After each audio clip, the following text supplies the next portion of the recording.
My name is Billy Talley, and I run the engineering and operations here at Stage 2 Innovations. Manoj truly believes in giving back. One of his ways that he believes in giving back is coming up with innovations to help people. Stage 2 is filled with tinkerers, guys that in their garage that don't have cars, they have stuff they're building. You should see how I got hired. I had actually built a nail gun powered pogo stick, and they thought I'd fit the job well. And these guys are in heaven. I mean, I think they would work there if I didn't pay them. All right, cool. When Billy first came to us, I said, Billy, whatever you want to buy, go buy it. I think he was in shock because you never tell a guy who likes tools he can buy whatever tools he wants. We have a very, very well-equipped shop here. There's not much we can't build ourselves. Manoj has expressed many times, if it doesn't make a big difference, find something else to do. Life is too short to spend it doing things that don't have a real impact. We're here to make a difference. If you want to do something for the poor half of the world, be here. If it doesn't make us money, but it really changes the lives of people, we're still going to do it. We have the wherewithal to make it a usable product so that people throughout the world can use it. We strive to be fast to failure. We're going to take something and we're going to run as fast as we can and do what we have to do so we can determine whether we're going to go forward or we're not.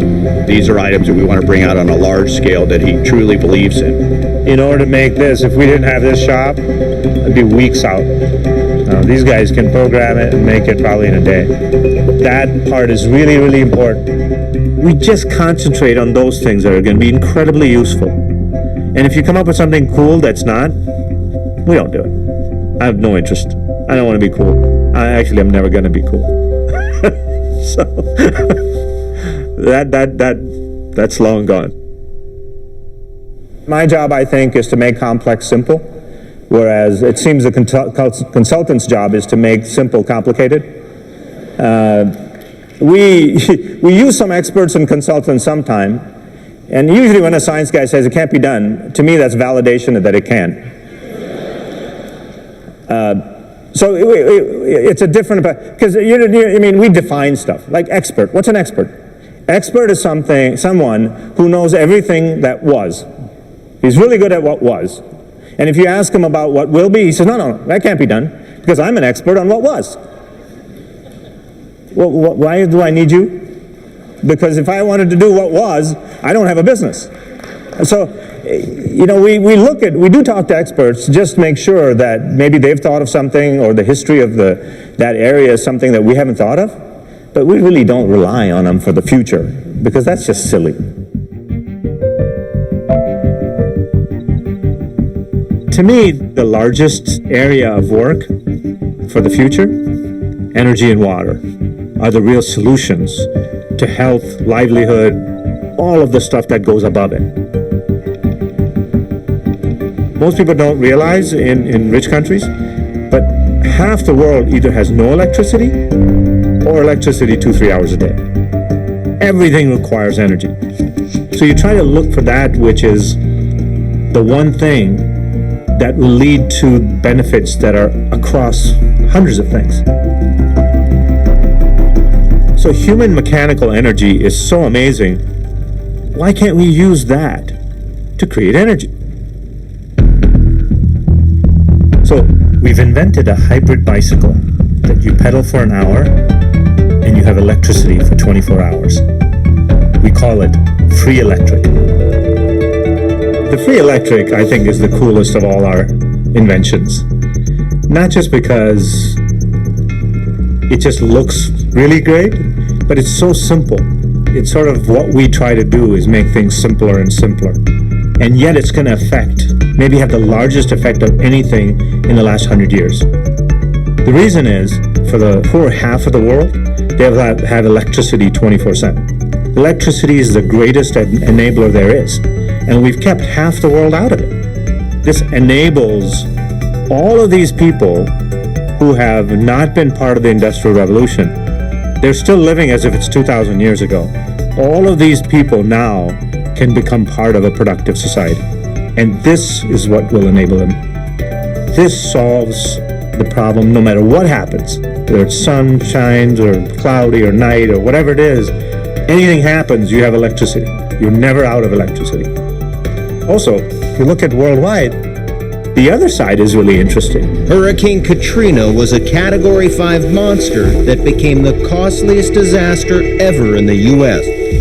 If a disaster happens, if Katrina hits or some big storm hits, and we've all been through where you had no electricity, the one thing you don't want, you want your cell phone to be always available. You don't want to be out of touch. And you don't want to be in the dark. The worst is being without a cell phone and in the dark.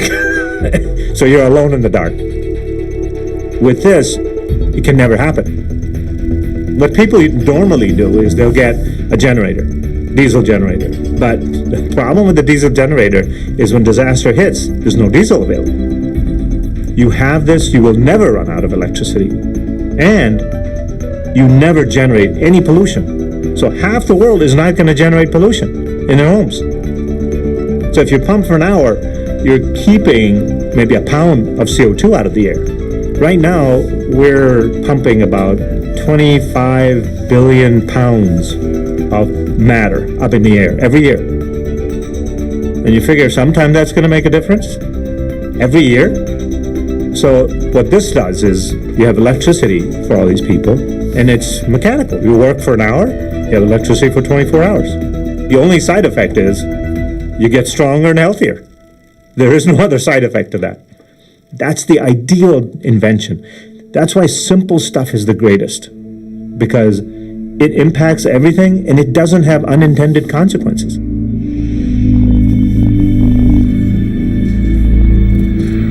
There really is only a few components. You have the basic frame, you have the bicycle gearing, you have the flywheel, you have the battery, and the generator. So it's very, very simple. You know, there's not a whole lot to it, and it's just like riding a bicycle. You know, Right. After you get going, Let's see if I can it's do pretty it. simple. Okay. So is this the right gear for starting? Yeah, well, you're in second gear actually, so you're a little bit tall.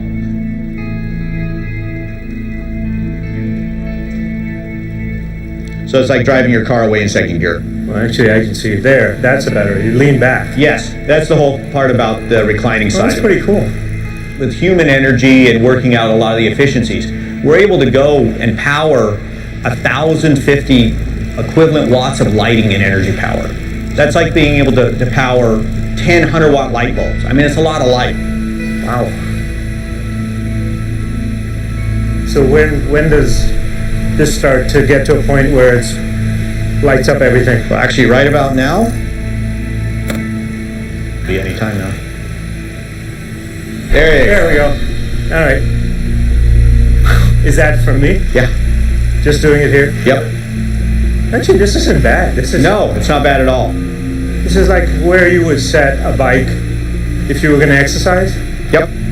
And with that, you're still able to charge your cell phone. You're able to charge your tablet. You run a small fan. You know, it really kind of puts some of these things into perspective. Pedal for an hour, and you can have lights, charge your phone, and everything else throughout the night. This is the cheapest, most practical way of getting electricity throughout the world. No matter where remote location you are.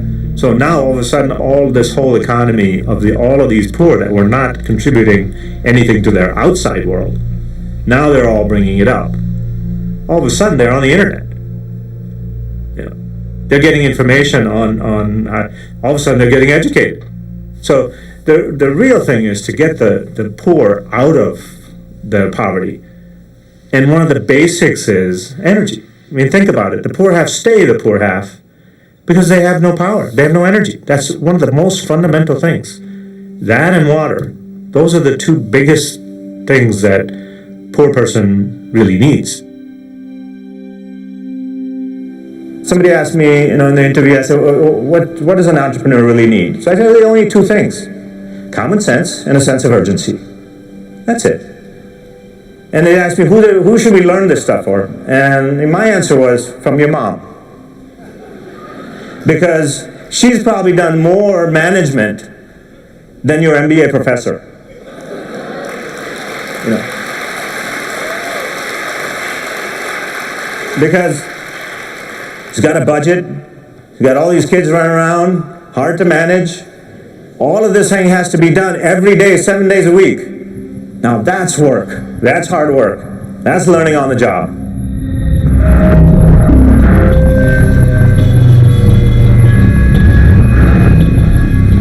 No matter where somebody stands on global warming or that whole issue, pollution is a problem. I don't care who you are or what your scientific belief system is. We know that that's bad. We need to get rid of it. Is there a way to get totally clean energy that's sort of bullseye of all answers with no pollution and unlimited energy? So our first question was, where's the energy? And there's only one answer. And that's right here. A few miles underneath us is unlimited power, unlimited energy. Now, a few miles down, deeper you go, the hotter it gets. You take that energy and you bring it up. Unlimited, pollution free. Is there a way to bring up just the energy, just the heat? You can't use copper wire because it'll melt. So we found this material called graphene. Graphene is a substance that is really made out of graphite, which is like pencil lead. Right? And what they discovered was that if they take one molecule layer at a time off this graphite, that's called graphene. Okay? And it has incredible properties. It's 100 times better conductor than copper. It's lighter than air, stronger than steel. It transfers heat really efficiently. If you put 100 degrees here, you get 100 on the other side instantly, and the middle is completely cool. So the heat that you put in gets all the way there. Whether you go 10 feet or you go miles, you could bring up unlimited energy from deep underground to the surface, pollution free. And so I approached the graphene guys and I said, could you make me a string? And they looked at me like, why would we make a string? You know, I said, look, a string is the most rudimentary technology, right? If you have a string of something, you can make cloth, you can make walls, you can make rope, you can make a cable. So if you make me a string, I'll put those strings together and make a cable. Then I'll put the cable underneath the ground. And that cable will bring up the heat. And so at first they were a little wary because it seemed too simple. They have already made the first set of ropes for us, the short ones. They've tested it and found it to work perfectly fine. We are using that and working with Stage 2 in Michigan. Stage 2 has a platform we are building where we'll test everything out, and then that product will be commercially manufactured and propagated from Singapore. This would be the greatest invention maybe ever. Because if you can get unlimited energy from underneath the earth, pollution free, that's everything. That's everything. You have no pollution, you have no fossil fuel issues, you have no CO2 coming out, greenhouse gases, none of that. All of that is gone. Here's the answer. Yet no money, no research, no resources are being put to this. So this is a sort of a teaser to say, look guys, in your country you want energy security? Do this. You have unlimited energy without having to import anything. Now, some countries are not going to like this very much because those who export, fossil fuels are going to be pretty upset with me. But I've kind of transferred all this technology, all of our thoughts to Singapore, so that there's a place that's neutral that is then going to give it to the rest of the world. And so this is to encourage people to say, look, if you want energy security, put resources in this.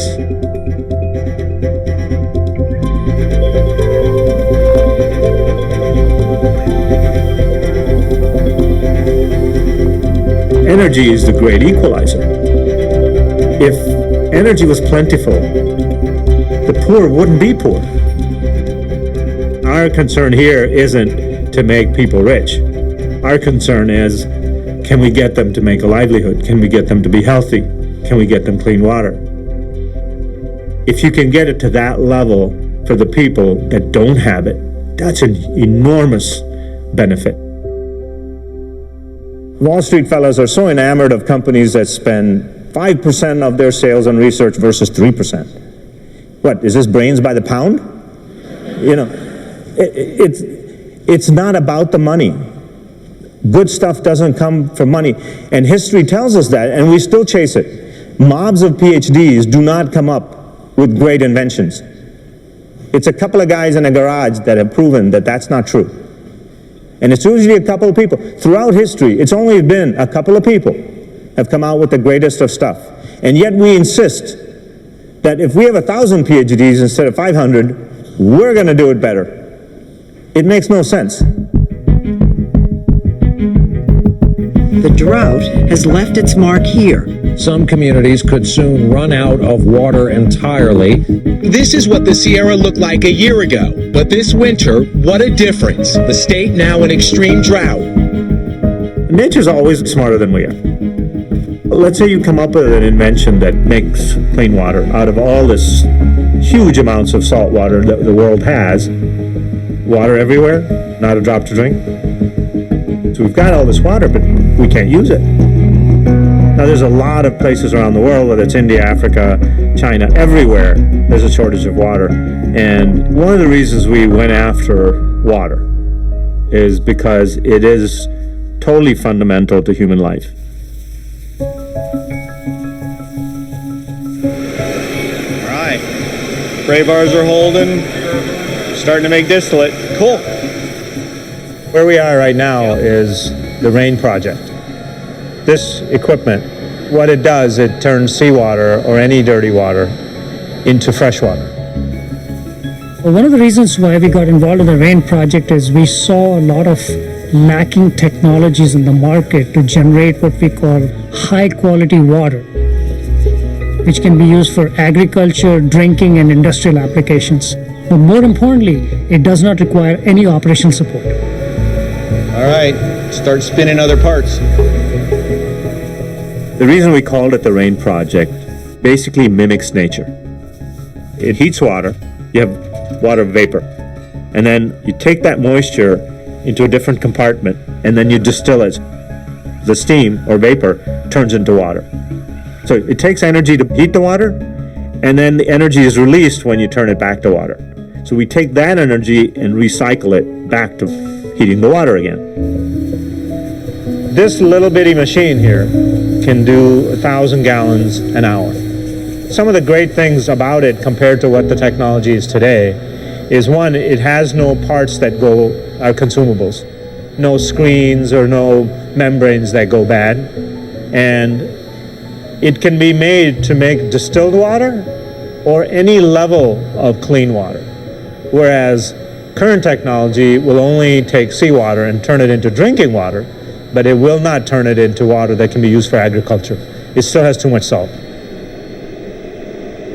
This was our prototype version from 6 months ago. We learned off this version, we added some new ideas and concepts, and we built to what we believe is our next version to go into the field for commercial use. Billy came out of automotive, so everything is made with that discipline in mind, that you're going to build a plant, and then you're going to have pop hundreds of these out every day. As we call it, we can cookie cutter it. So we can stamp out thousands upon thousands of them. The world's requirements are staggering, so you need to be able to build thousands of these, instead of one plant that takes 15 years to build. We don't have the time for that.